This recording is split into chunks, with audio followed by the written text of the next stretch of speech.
Soundtrack.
Hear ye, it's Star Trekking time.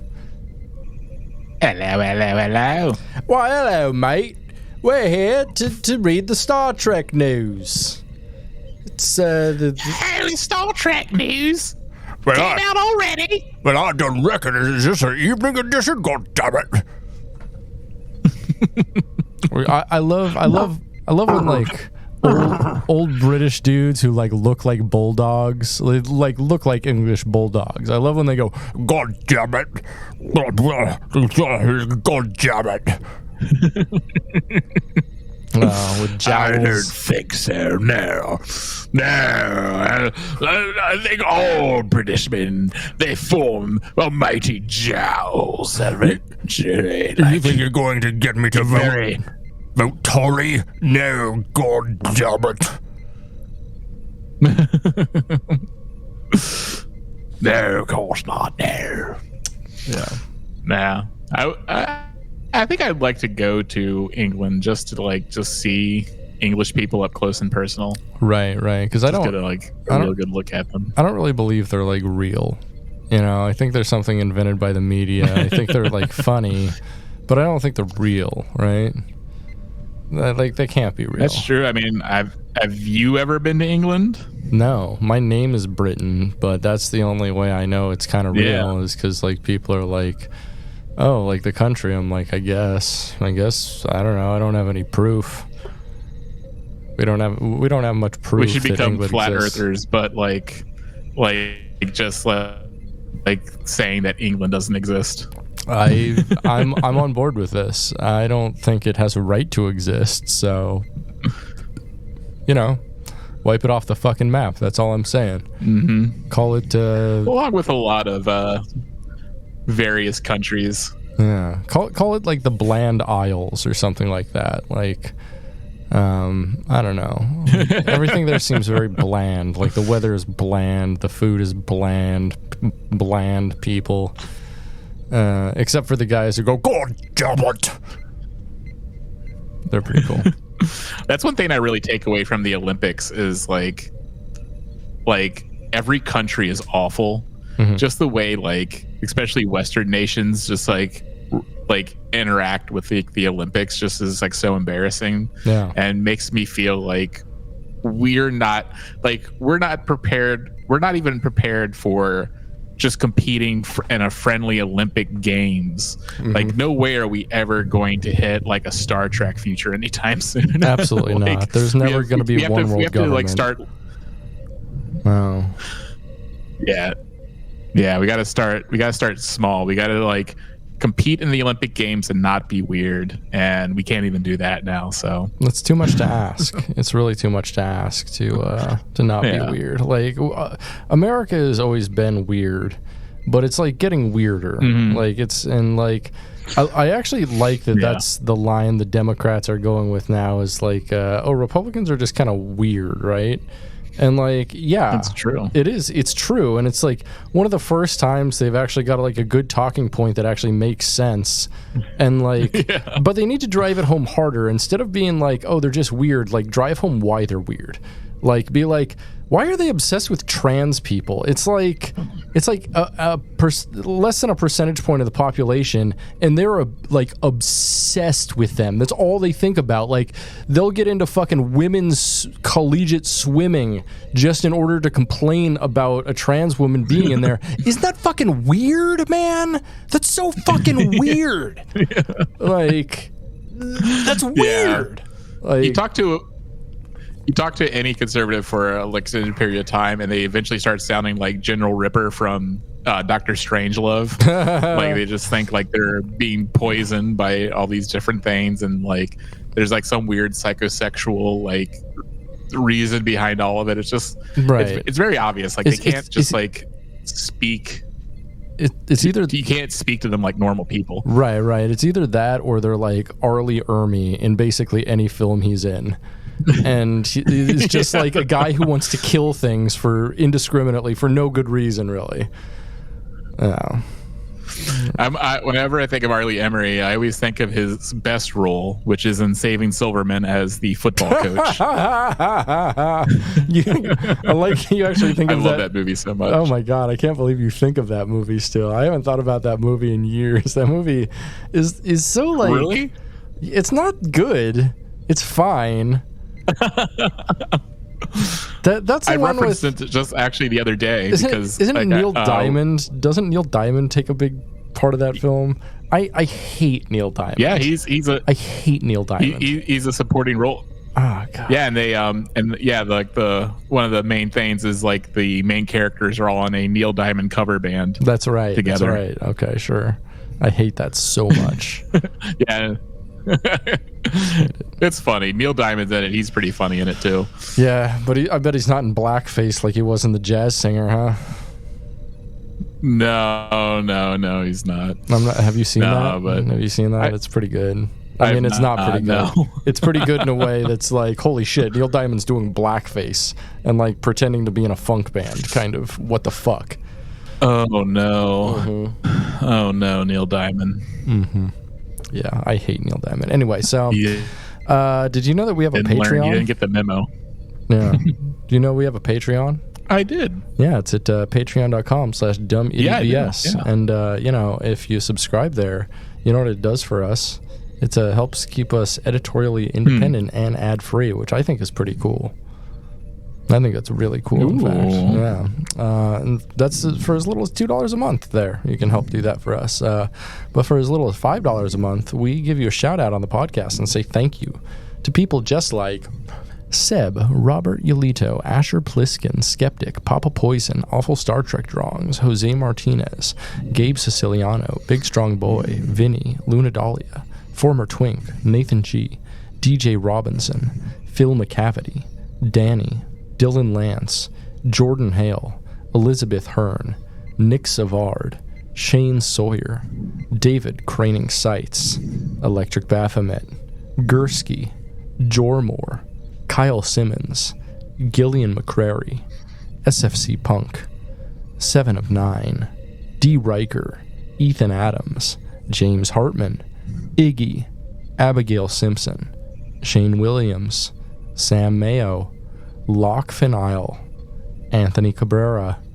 B. Flig, Teddy, Jessica Collin, Shrimp God, and our friends over at the Hate Speech Podcast. All those people help support us, and we thank all of them because they're pretty cool. Let's see, what else can you get? We love you. For as little as $10 a month, you get access to The Media Dungeon, which is my private movie server. It's got over 20,000 films on it.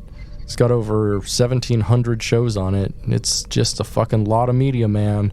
It's more than any streaming service out there has by bleeps and by bounds. So much media. And for $20 a month, you get merch. A lot of my Star Trek merch, and maybe not Star Trek merch. Let's see, this I just sent out this month for Patreon members tank tops that say Trekkie derogatory on them. Those are pretty cool. Yeah. Everyone loves those. I think Lucy got a comment on hers the other day. Hell yeah, we'd love to see it. Cool. Mm-hmm. But that's all over at patreon.com/dumbidiotbs. That's once more patreon.com/dumbidiotbs. And if you like the show, please like, rate, and subscribe wherever you get podcasts. Hey there, Patrick. What's going on? Hello. What are we here to talk about today? Prodigy. Episodes 9. Yeah. 9 and 10. 9 and 10. Or as the Germans would say. Episodes. The Germans would say no and 10. 10 doesn't. It has no other meaning. I have no idea. I don't speak fucking German. I just look intensely German because I dye my hair. But yeah, you know one word, so you can take a trip to Germany and just be like 9, 9, 9, 9, 9. All right, as the police hold me down. He's saying no. He's saying no. Can't you hear him? He's saying no. 9, 9, 9, 9, 9. Yeah, that'd be pretty cool. But we're going to talk about Star Trek Prodigy episodes 9 and 10 from season 2, The Devourer of All Things, part 1 and 2. So it's a 2-part episode that we conveniently got in 2 parts here to review it, which I like. Yeah, that's crazy how that worked out that way. It's not that crazy. So this episode, first episode we're going to watch today was season 2, episode 9, which first aired on July 1st, 2024, same day as all the other episodes from season 2. It was the 28th of 39 episodes released in Prodigy and the 927th episode of Star Trek released overall. This one's written by Jennifer Murrow, who has written 4 episodes of Prodigy, including Observer's Paradox, and a couple of episodes we haven't watched yet. So, new writer for season 2 here. This one is directed by Sung Shin, who's the director of 16 episodes of Prodigy, so definitely the most prolific Prodigy director. They did Time Amok, Let Sleeping Borgs Lie, Preludes, and Who Saves the Saviors. So, a whole bunch of stuff here. You ready to dive in, baby? Let's do it. All right, we open on Gwyn's personal log. They're about to arrive at the coordinates, and they hope they will reunite with the protostar, but it's been a long road getting there, is what she says, which I think is definitely an allusion to Enterprise theme. I think so. Like, there is, like, this episode and the next one do have some very deep cut references, which we'll get to. Yeah, and so I was saying, like, I think when Gwen said it's been a long road, I started immediately singing it while watching this. Yeah, I was a big fan of that line. And we unfortunately do learn in this episode my theory that it's wrong. The figure speaking to Murph. Wrong. Yeah, it's not Archer. It's not evil future Archer. I was right, though. Tried. I was right about one of them. At first I guessed Chakotay, right. But I was wrong about that. But I guessed another thing, and I was all right. She says it's not about the journey, though. It's about the destination. So Dahl is impatient to see the protostar. And Zero says it's not there. They might lose... if it's not there, they might lose Gwen forever. So suddenly they arrive to the planet. But the entire planet is out of phase, kind of like Gwen, so they can't see it. Rock Talk, though, has a tech fix to figure out where the planet might actually be. They do the tech fix and bring everything back into phase, and the planet suddenly appears. Dahl has them take the ship down onto the planet. There's one life sign on the planet, and Dahl thinks that it is none other than Chakotay. But what would that mean for the Birdman then? Was he just dead? Yeah, I mean, I have a theory what happened to the Birdman. Oh yeah, Chakotay ate him. He Kentucky Fried his fucking commander. No, I think they got married. Oh, you think? Okay, that's an interesting theory. No, but it would have been funny though if we don't know much, that much about like the avians, but I mean, I'm hoping that he can lay eggs, and that's what they've been eating this entire time. They've just been surviving on the eggs that the Birdman lays. I don't think Birdmen lay eggs, brother. Hey, as I said, we don't know a lot about this species, so who knows? Right. He could be laying eggs. Could be, I guess. I mean, we don't know a lot about the rubber people. They could be laying eggs too.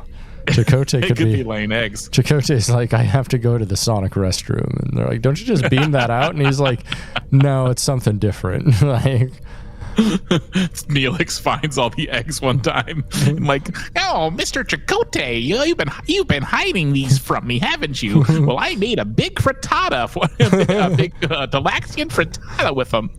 He's like, my eggs, my eggs, children, no. my children, my children. Neelix, you bastard! My people have aborted my children. My people have a saying: "You're fucking dead, motherfucker." That would have been an interesting episode, just dealing with the abortion rights and pro-life type messages. Yeah. Chakotay's eggs get turned into a frittata. but then again, no one. I mean, who knows? No one's fertilizing those eggs, so they could just be like.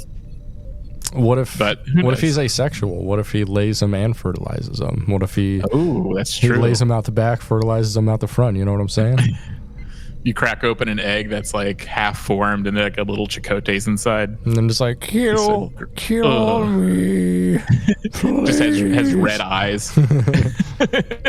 My people have a saying: kill me, please. I'm a natural. So the ship sets down on the planet, and they're at a giant ancient looking temple. They find a giant vault door and debate whether or not to open it, which you always open the giant vault door on a mysterious planet. Yeah, of course, why not? Yeah, especially one that's from America, from I think they said 1920s America or something. Yeah, that just happens to be in this ancient vault. Also, were the figures, the statues in the vault, were those the travelers, traveler that? I think so.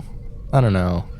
Yeah, I kind of also assume the travelers colonized this place, and it's some other people's gods or something.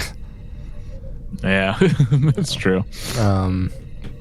So suddenly the vault door opens on its own, and it's not Chakotay. It's motherfucking Wesley Crusher up in here. Oh my god! And he's looking way better than Will Wheaton does in real life. Yeah.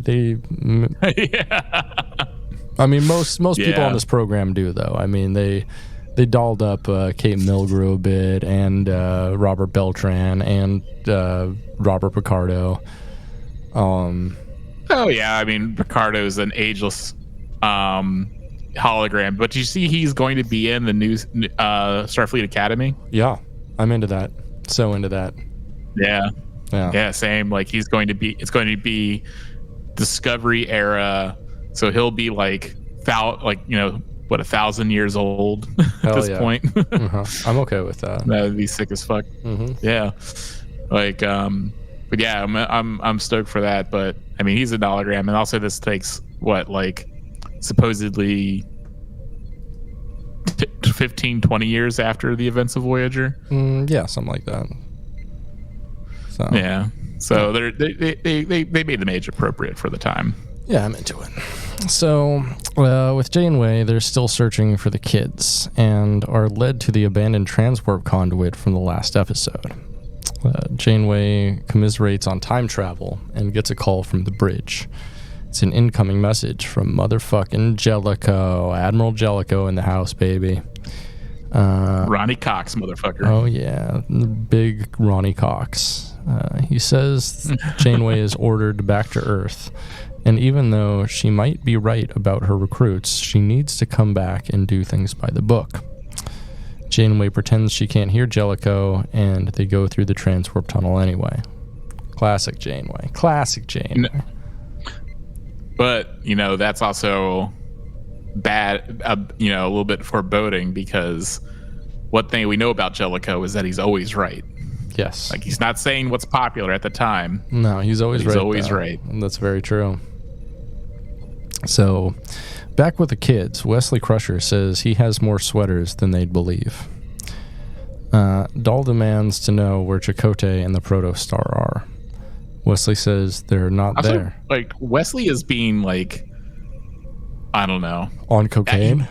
I know he's, like, at this point, he's probably lived a completely, multiple lifetimes, right. Just like, the fact that he's like, time traveling and stuff. So time has no concept to him. Mm-hmm. But to me, he wasn't acting kind of like himself. Like, I don't know. I always kind of felt he was more introspective, and here he's being more of a kind of just like, wow, kooky, nutty professor type. But I mean, I'm sure that like that's meant for, the kids, because kids can understand that kind of character. Right. But I don't Guy know. He who's on kind cocaine. of un-Wesley-ish to me. Yeah, he definitely seemed like he had taken cocaine. Like, he was very talkative, not very, like, quiet and reserved, not very, like, just, here's, like, the information you need. He was more like, he was acting like Scooby-Doo! when he was on Polywater. Yeah, he was definitely all polywatered up. Yeah, it was like Polywater Wesley. Right. But, I mean, that's the thing. Like, maybe in his travels, he found some non-addictive Polywater. He's like, I think better on this Polywater. It's not addictive. It's not addictive. No, trust me, officer. I drive better on Polywater, man. Trust me. I can pilot this ship like 11 Polywaters deep, man. You can try me. You want me to say the Klingon alphabet backwards? You want me to do that for you? I can do that. Yeah, Wesley definitely is acting like he just took like 3 lines of Polywater right before that vault door opened, because he knows he's already kind of done this time loop, so he's probably like, all right, they're about to enter in 5, 4, 3, 2, 1. It's just like, he's like, all right, let's get this fucking started. Let's get this. He's just like, Hey, Murph, you want to make a business together? Hey, Jank and Pog, you ever been to a glory hole, man? They're crazy, man. They're crazy. Let me tell you. You want to go to a glory hole, man? So, Wesley, why do you keep grinding your teeth? Shut up. You're bringing down the whole vibe. So, Dahl demands to know where Chakotay and the Protostar are. And instead, Wesley shows them where the prostate is, and Dahl spends the rest of the episode massaging. The end. Ooh. The end of Prodigy. The end of Prodigy. That's how it ends. Just a child discovering their prostate. Yeah, that's not appropriate at all. Their brains just turn off just so they don't have to deal with the trauma. Like, they all just like turn. They compartmentalize themselves and create a new completely persona that can deal with like the trauma of what they're seeing. Yeah. They all get like dissociative disorders from it. Yeah. Like watching your parents have violent sex when you're a kid. Who's Jankum? So Wesley says that they're halfway there to finding where Chakotay is. He calls himself an interdimensional equivalent of a guardian angel. Rock Talk fangirls over Crusher, realizing who he is. Crusher calls himself a time traveler who's run out of time. Gwyn asks him why he's helping them, and he tells them to follow him.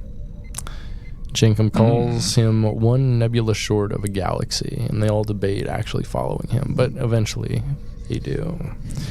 And he takes them into his sex dungeon, and here's where it gets dark.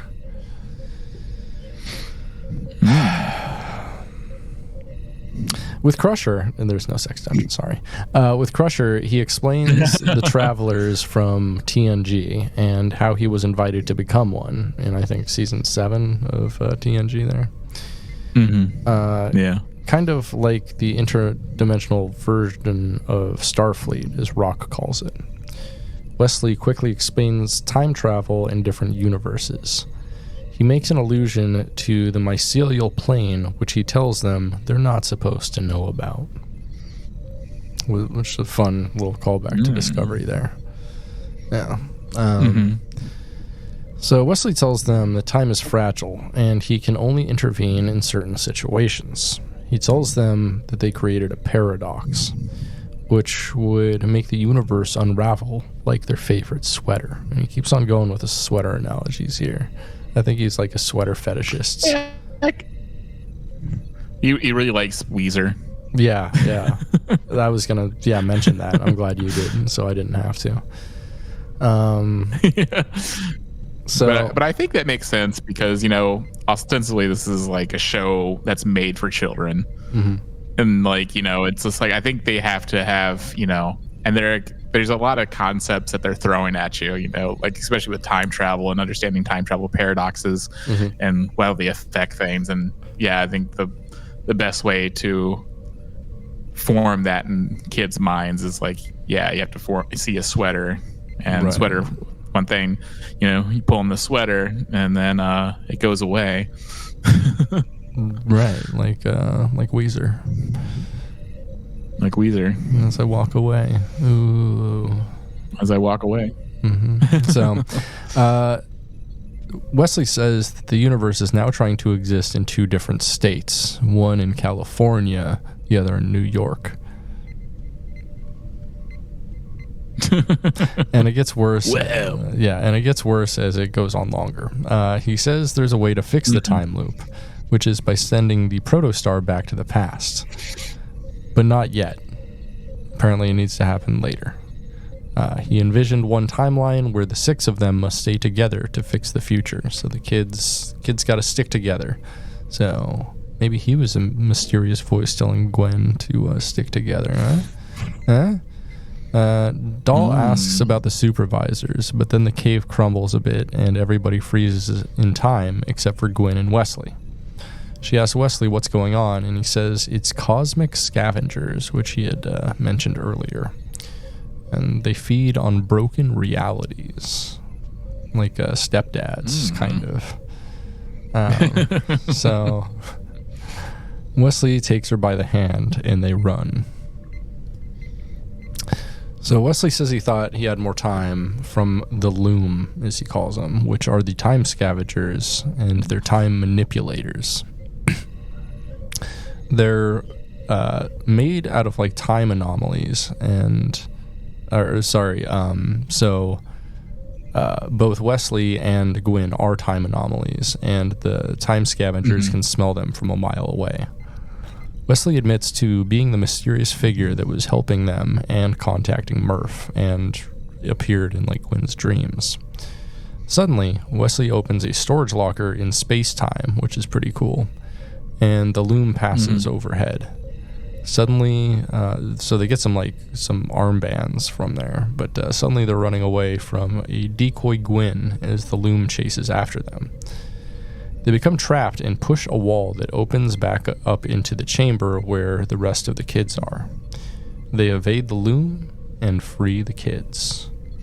Wesley explains the Loom to everyone, and they appear. The character design here on the Loom, by the way, is awesome. They're like these kind of like dog-shaped things, but like with these giant void black heads and like tentacles. I don't know. They're something else, man. They remind me of a cross between Toothless from How to Train Your Dragon and the evil robot things from the Matrix that fly and attack the ship. Yeah, Toothless is also the name of one of my favorites down at the Glory Hole. You'll never guess. Toothless. You'll never guess why they call her that.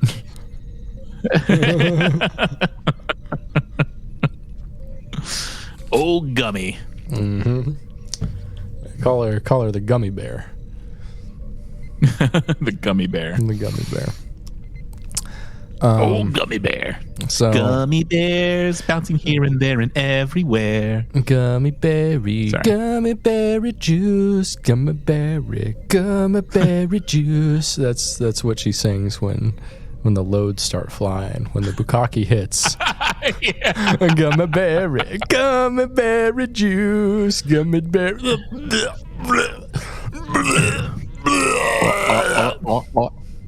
Yeah. We love a cum barf. By the way, check out our new merch site, cumbarf.fart. Don't give that away. You gotta lock that down. Make sure you bleep that when before you release this, so no one steals that idea. I think YouTube will take care of the bleeping for us. Yeah. So, are you putting these on YouTube? Yeah, they're up on YouTube, audio only, but yeah. Oddly, they haven't been taken down. Hey, kitty cat, come here.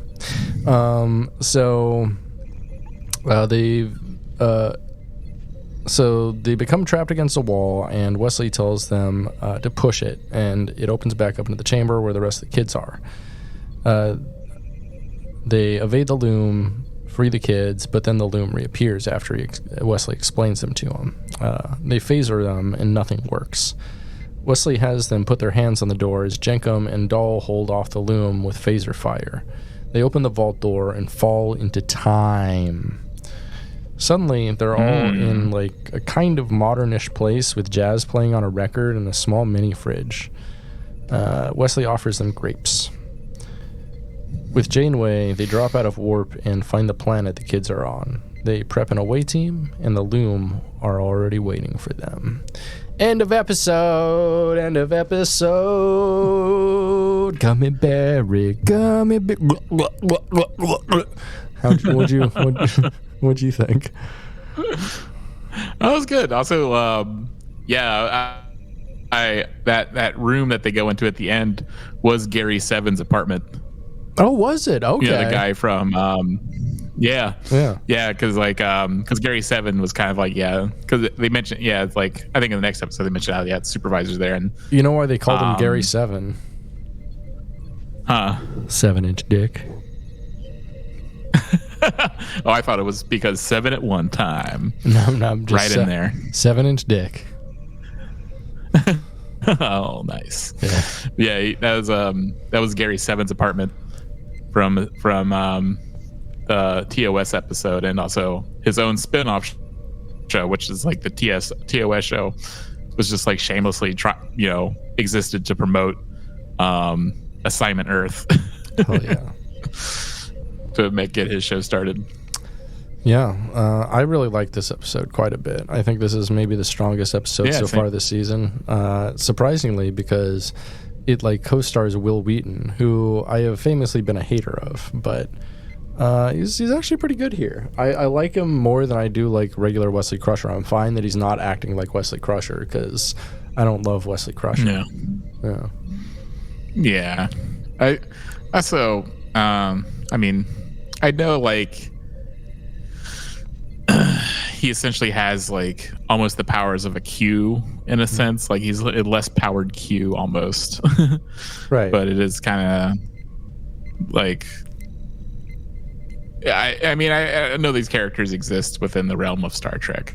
You know, we have our different guys, or different goofy guys who have like unlimited power. Right. But, and we love to see Prodigy bring back all these Easter eggs and like little things here and there. And they put in a lot of stuff for, for like very the adults. Yeah, hardcore Trek adults, and I appreciate it. Gummy berry juice. Yeah, I mean, I'm sure like a lot of like the intended audience of this show, won't know who Wesley Crusher is. They definitely won't know Gary Seven, But I didn't realize that was Gary Seven. They don't need to, and they can just think, Wesley Crusher is like this wacky guy with a lot of superpowers. Right. Yeah, easy enough. They explain him pretty briefly, but well. So All right. We got to talk about, Wesley, having unsupervised communication with minors, talking to Murph, clandestinely contacting Murph. Yeah, because he did that under guise of anonymity and shit, and he hid it from the other adults very specifically, which. Yeah, I think we can pretty much say Wesley was definitely grooming Murph here. Holodoor opens. Wesley, take a seat. Murph, I know you're really brave. So this next assignment. Yeah. Oh, God damn it. The fucking For you, Mr. Wesley Crusher, anything. Wow. The Blue Angels are flying overhead right now, and they've been doing it all weekend. God, again. I hate the Blue Angels so much. I want them to 9/11 something. That's the best use of them. Guess what we don't have in Rhode Island? The Blue Angels. Why not? Well, they're just never here. For some reason, they're always in Seattle. I remember before I moved, they were going over where I was living so many times. It was making the entire apartment building rattle inside. They were just going so low to the ground and just doing their bullshit. And it's just it's terrifying. Yeah, fuck them. It's a huge waste of money too. It's such an incredible waste of resources. It's a huge waste of resources. The Blue Angels is a big reason we can't have fucking healthcare. It's terrifying. Yep. Oh, but we get to if we're just chilling in our apartment buildings, occasionally we won't be able to hear anything because they're doing sonic booms over top of our apartment buildings and making the entire place rattle and terrify all the animals and everything else. Right. It's great. We love it. Yeah, I don't want to go to a doctor without worrying about paying for it. Mm-hmm. No, I'd rather see plane go fast, plane go low. Very cool. Plane go low. Clap, clap, clap, clap, clap. So next episode, let's get into it. Next episode. So, Star Trek Prodigy, Season 2, Episode 10, The Devourer of All Things, Part 2. This one first aired on July 1st, 2024, along with all the other episodes. It's the 29th of 39 episodes altogether in Prodigy, and the 928th episode of Star Trek overall. This one was written by none other than Aaron J. Waltke, who I follow on Twitter. Very interesting guy. He's been a producer on Prodigy and a writer for it. He's written 5 episodes of Prodigy, including Kobayashi, A Moral Star Part 1 and 2, and my personal favorite, All the World's a Stage. This one's directed by Sean Bishop, who is the director of 5 episodes of Prodigy that are mostly all to come in this season, and also the director of Shrek Thriller Night. What? Yeah, which I think is just like a thriller remake, but with Shrek characters. Okay, cool. Mm-hmm. Get Shrek, baby. So, love that Shrek. We love that Shrek. So we open on the loom, and the image transforms into a lava lamp in the jazzy bungalow where the kids are. Wesley talks about Miles Davis's Kind of Blue, and Jenkum asks, what the fuck is happening? And so Wesley explains jazz to him. He explains the entire history of bebop to Jankum Pog. And Jankum's like, oh, this is fascinating. Wesley Crusher is sucking down some Jesus juice and and trying to introduce these kids, to adult music and stuff. Like, hey, it'd be cooler if you listen to this. Yeah. Y'all are real mature for your age. Y'all want to look at some naked lady magazines? Not once did he ask where their parents are. Never. No, he knows better. He knows they're all orphans, which is why he picked them up in the first place. Which is why he lured them there. So Wesley calls the room groovy and says it's based on a 1968 room from Earth that the travelers used for training. Training, all right. They used it for casting. Got a casting couch in there. That's how fucking Wesley Crusher got the job. Is he was able to take 3 at one time, including a 7. That'd be funny if Gary, while this is all going on, Gary 7 just stumbles in with a bunch of 2 girls under his arms and just like completely drunk as a skunk and like, what are you guys doing in my sex pad? Yeah, what the fuck are you having sex with that boy? Why are you having sex with that boy? That's not groovy, man.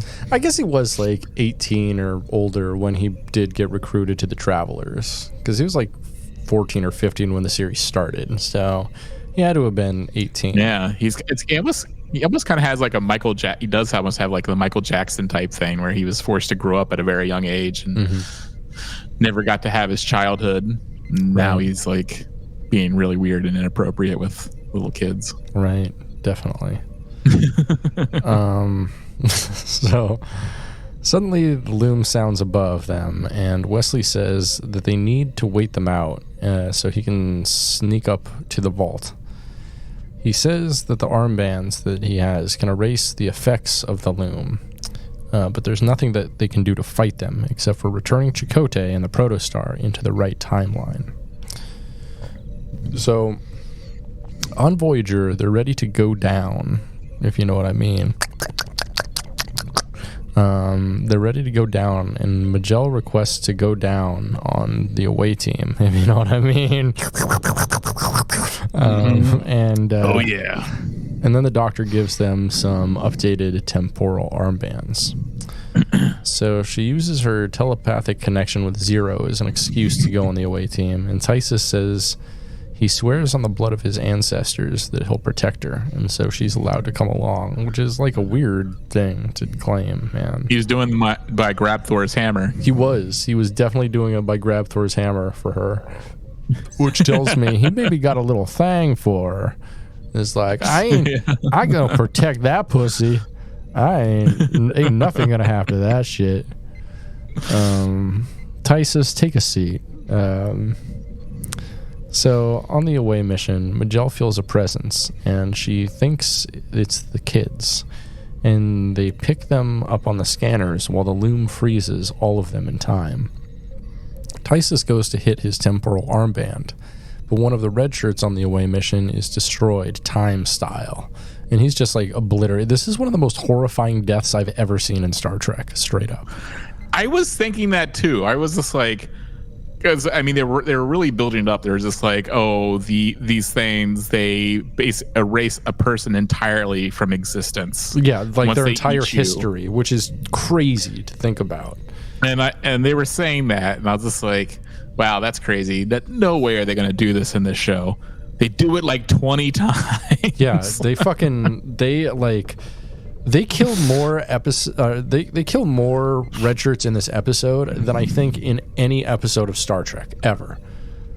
Like it's wild. Yes. Yeah, it's wild. And I think more than entire runs of series of programs. Yeah, series. Yeah. I think more than Voyager in its entirety. Like, yeah. Which is saying something because that shit was bloodthirsty. Mm-hmm.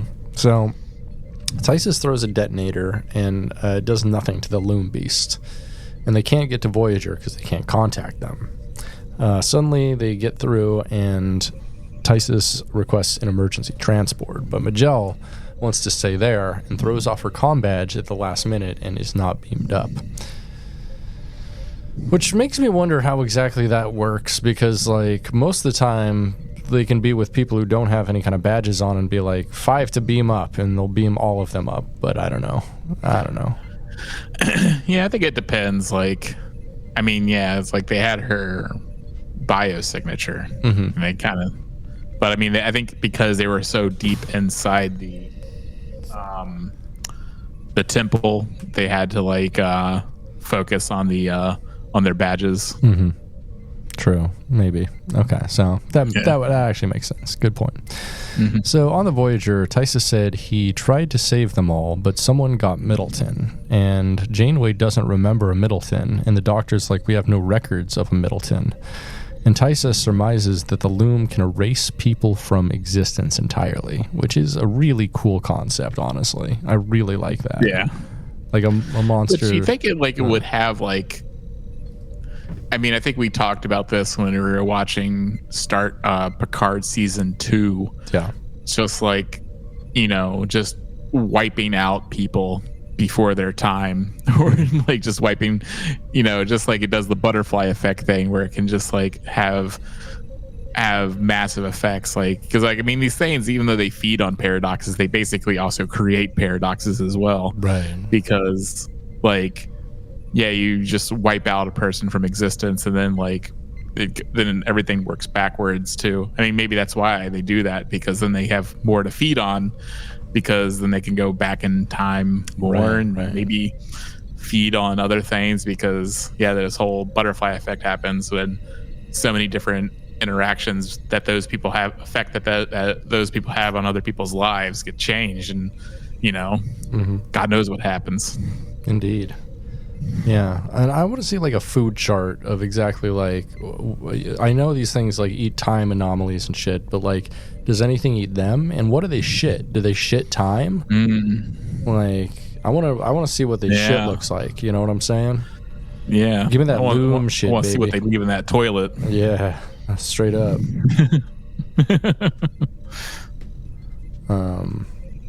All right. So down with Majel, she makes her way into the temple and finds it empty. She senses Zero is close, and in the groovy room, Zero feels her presence. The loom tries to break into the room where Majel is, and so she locks it and barricades it. In the groovy room, a phone rings, and Wesley answers. And it's for Zero. It's Majel. And she explains her situation. Wesley says this wasn't part of the plan, but it must happen, meaning Majel getting devoured by the creature. So Dahl says he can't let it happen and transports her to the room with them, saving her at the very last second. Damn, Wesley, you were going to kill a child? That's fucked up, bro. That's way fucked up. She wasn't his type. Damn. A little too old for me. So Dal chastises Majel for abandoning Starfleet's orders to get there to them, and they have a moment of understanding between them. Suddenly, the looms start invading the room. The looms like that. And Wesley has them follow him to a vault door. The loom come upon them, and suddenly Janeway starts firing at them from the Voyager. The loom travel up towards the Voyager, and the kids escape. The loom breaks through the Voyager and starts devouring people, and this is brutal, man. This whole sequence, I was just like, what the fuck? Like, this is like way more brutal than anything they even attempted on Discovery or Picard. Like, or fucking Strange New Worlds. Like, it's some cool temporal horror, man. I applaud them. Yeah, I was surprised by that, and it's also kind of just like, done in a way where it's just it adds to the severity of the problem, where it's just like I don't know, when people were just offed randomly and in Picard, it just felt very just like grim, right, and and just hopeless and just nihilistic. And this, it just seems like, it does add a sense, adds more, it does feel done appropriately, and it feels very like, they reserved it for this, and I think it was very effective.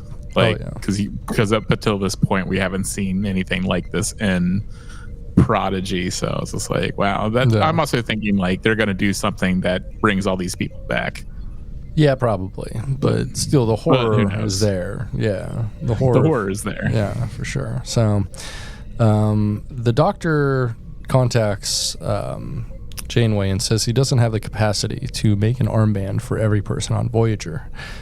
They battle the loom, and Tysus says that they're losing, and Janeway needs to do something. So Janeway gets into a shuttle and switches the phasers to the loom's temporal variants and begins murking them. The music here is fucking triumphant. It's a really cool moment. I really enjoyed the shit out of this. Really cool, like, yeah, just a very good climax of the episode for sure. Janeway chases the loom out of the ship, and one of them crashes into the temple, and like makes her have to crash land. The loom retreat from Voyager, and Janeway emerges from her wreck of a shuttle. So down with the kids, Wesley, Crusher modifies some orb crystals to send them through a portal to a place where they need to be to fix the future. Wesley calls it perfectly safe, which is just like he did the jungle juice. Oh no, you can drink that. No, it's okay that I opened up the Capri Sun and poured it into a glass for you. No, it's perfectly safe. No, it's the Jesus juice. Oh, that's right, Jesus juice. Thank you, Jesus juice. Yeah. So, in the orb, Dahl sees a vision of him apologizing to Gwyn for taking the captain's chair. They come out of the orb, and Dahl says he saw a future that he didn't want. Zero is flustered, and Majel gives an old Vulcan proverb, which gives Wesley an idea. He realizes the missing variable in this equation was Majel, which makes her officially part of the kids now, I think. So when I refer to the kids, Majel is one of them. So Wesley accounts for this and begins to send them into the future. Suddenly, Janeway arrives in the temple and accuses Wesley of luring the children there, which, yeah, fair. That's fucked up. What are you doing, that guy? Like, they're children. You literally got them to, like, steal their mom's car to get to you. And what are you gonna do? Like, send them into a big hole? I don't know, man. I don't know. Yeah. I mean, I know, like, the other kids don't have parents, but what about Majel? True. Yeah, he's gonna send them through a time portal? What do you mean by that? Steal their childhood, buddy? Like... So, Janeway says that they need to warp out immediately, but Wesley says the kids need to enter the gate, and it's not their call to make. He says the time is up, and they need to go through the gate to fix the Prime Universe, save Gwyn, and find Chakotay. Janeway tells them to go, and they enter the portal, and it closes behind them. Wesley sends her through a portal too, as the loom break into the chamber, and her portal is right into her captain's chair. Wesley blows up the entire planet without a trace. To where? Nobody knows. He transports it away or something. The kids wake up on a desert planet, and they see the protostar on the side of a giant sand mountain. On top of the protostar sits motherfucking Chakotay with a big-ass beard. End of episode. And no Birdman in sight. No bird. So we don't know if he's eating his eggs or not. No, I think he ate him. I think he had Kentucky Fried Birdman. Yeah. That would have been funny if they come. And this is after, like, they come directly after, like, Chakotay just has, like, that sort of, like, O'Brien moment where he kills, like, the guy in his imaginary mind prison. Yeah, right. And they, like... They've been here so long, Chakotay and the Birdman, that they turned on each other, and he just killed and ate him, and he's just like cooking him on a spit, just turning him very slow, and it has like some local herbs that he's like sprinkling on top of him and stuff. And then the kids are like, well, Chakotay, we're here to save you. He's like, fuck. It's too late to save me, children. You can't save me. I'm too far gone. My people have a saying, I'm a murderer now. I'm a murderer. I just killed and ate my best friend. My only friend. Sound like that guy, I guess, who was like, I guess he like got lost in the woods with his dog, and after a while he ended up like having to kill and eat his dog. Like he had to like like his best friend. He had to kill his dog and eat him, and then he was saved shortly afterwards. Wild. It's like, I hate that. Bad timing, dude. Yeah, but who knows if he would have survived if he didn't eat the dog. It's true. I don't know. I mean, I know I'm vegan, but like, I don't know. I always feel like I would be able to find another source of food before I had to eat my dog. What if he didn't get lost? What if he was just a sick fuck who wanted a good excuse to eat his dog? Like, he's just some guy who really likes dog meat, and he's like, I'm gonna go to the woods. He like takes a week off work, and they're like, what are you gonna do for a week? And they're like, I'm going camping for one day. Like, they're like, wait, what? He walks 10 feet from the trail and is just like, I'm lost. And picks up a really large rock. Come here, Fido. Good boy. Yeah. Kentucky Fried Dog tonight. How are you gonna fry a dog in the woods? Tree sap? I don't know. Trees have oil, right? I don't know. I don't know what has oil. Tree Seeds. oil. Yeah. He finds a canola plant and just grinds, gets all the oil out, and he's that resourceful. I don't think he needs to eat his dog. Like, well, that's the point. Like, if he can fucking process rapeseed in the middle of the forest. He's like, all right, well, I've taken a million of these things and finally made enough oil to deep fry this entire dog. Yeah, they find him like with the dog eating a bowl of rice somehow with it. Like, what? I thought rice would be good, so I harvested some. Yeah. Or maybe that's he's like, well, go, gotta bring the essentials with me, quart of cooking oil, like burners. He's just bringing all that stuff out there with him because he knows he's going to eat that dog. Dehydrated dog meat. Yeah, the authorities are like, well, you brought all these cooking supplies, but no food. He's like, oh, I brought food, all right. Good boy. Delicious boy. He suddenly barks, and then like out comes the dog's tags. He's walking around. There's just like a bell jingling inside of him. Like, what's that sound? I don't know. I don't know, man. I don't know. The jingle of a dog's collar would be good right here. The jingle of dog's collar. Sorry. It's okay. I don't know what that is. Is that a song? Okay. Well, I think that's a great place for us to leave it. Is any? You got anything more to say about this? Yeah, good episode. I think we get to even talk about if we liked it. I mean, I think I liked it. We never talk about deep frying dogs. True. Yeah, I liked both these episodes a lot. I'd say as a package episode together, like a solid 9 out of 10. Like, these were good. These were real fucking good. Yeah, excellent two-parter. Like, had a bunch of deep cuts in there. Like, it was pretty good, and I'm excited to see where this goes. I hope none of our faves, get eaten by the toothless Matrix monsters. But I'm pretty sure they're probably on do all this stuff. But Star Trek has always historically been just very especially when it comes to only when it comes to our nameless supporting characters, that they're just they're fine just killing those people off. So if those people don't come back, I'd understand Star Trek. Yeah, who cares? They're fine. Yeah, who cares? Yeah. Fuck them. They're nameless numberhead people. Yeah, exactly. Yeah, I really like these episodes. I would recommend them highly to any fan of Star Trek. The Prodigy continues to be good as hell, not gonna lie. Yeah. Yeah, it's solid. I love it. Hell yeah, me too. Well, that's been the podcast. If you'd enjoyed listening to us, please like, rate, and subscribe wherever you get podcasts, and go check out our Patreon at patreon.com/dumbidiotbs. That's patreon.com/dumbidiotbs. And thank you to everyone who supports us for help keeping us editorially independent and ad-free as usual. Well, thanks for hanging with us, Voyagers. Be well, travel safe, and go check out some Star Trek Prodigy Season 2. It's quite wonderful.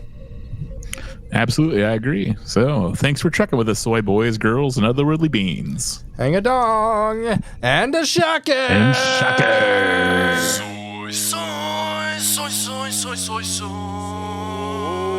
Soy, soy, soy, soy, soy, soy, soy, soy.